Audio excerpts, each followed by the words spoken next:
Imagine living in a cozy city apartment, space is tight and you need a PC that can handle your work from home tasks during the day and your gaming or streaming sessions at night. That's where a Mini-itx build comes in. It's compact but powerful, perfect for fitting on your desk or tucking away in a corner without sacrificing performance. So today, we have this! We're diving into this Mini-itx build to see how it performs and whether you should worry about temperatures in such a small form factor. But first, a quick word from our sponsors.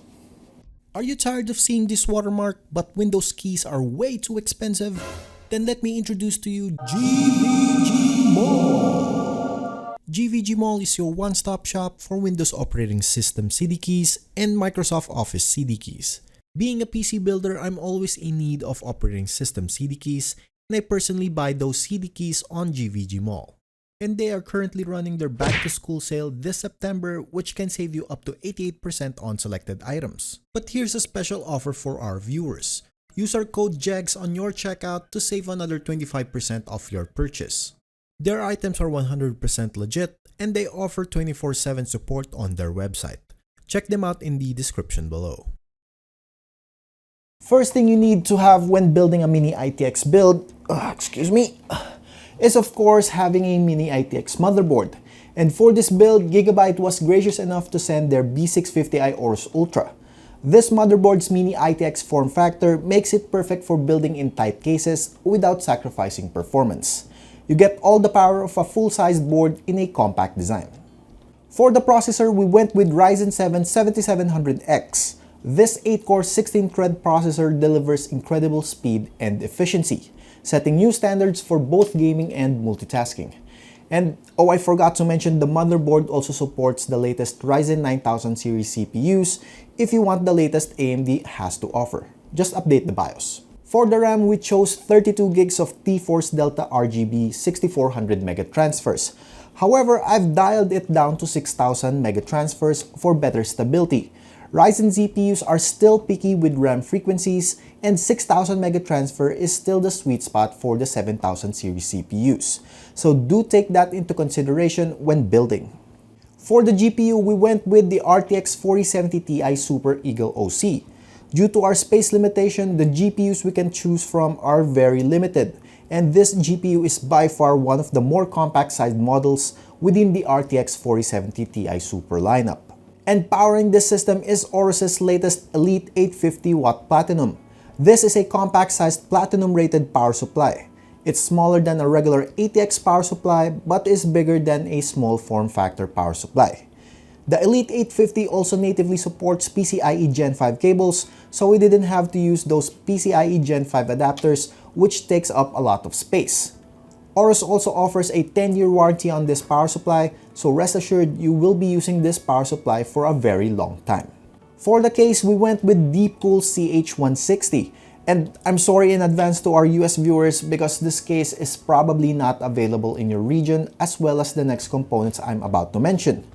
Cooling our CPU will be the Deepcool Assassin 4, and finally we added one piece of FC120 fan at the back to help with the cooling. Skipping the building process, here's the final result.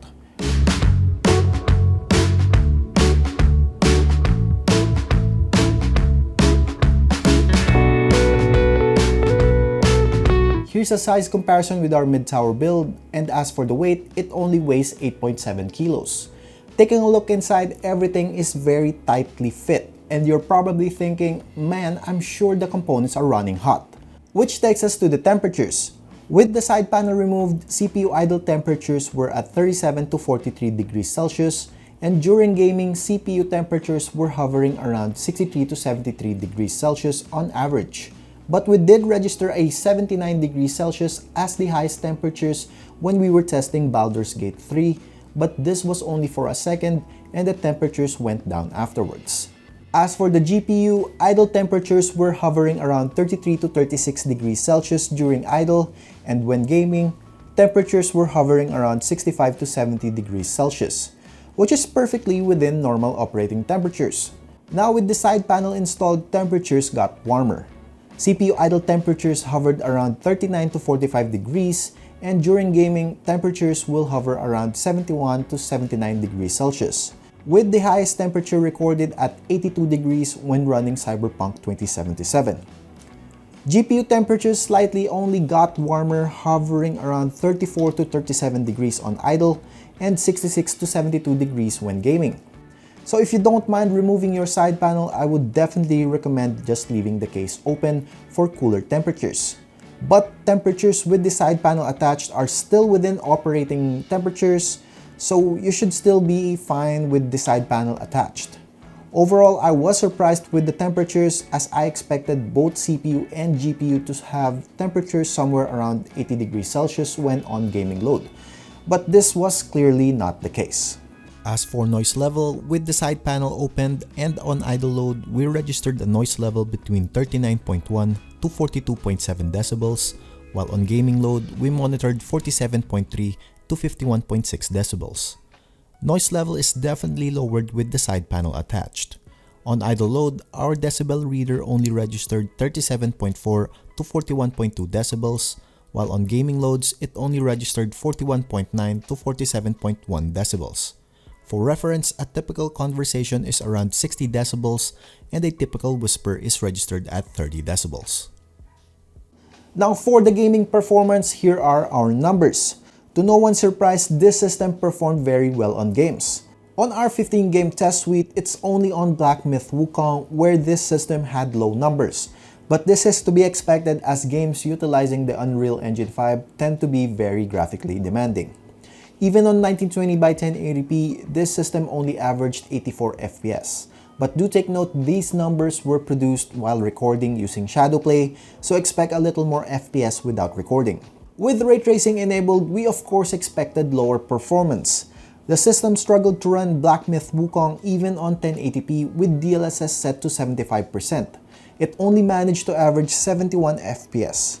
So if you're planning to run ray tracing on this system, I would suggest playing around the settings to get optimal frame rates.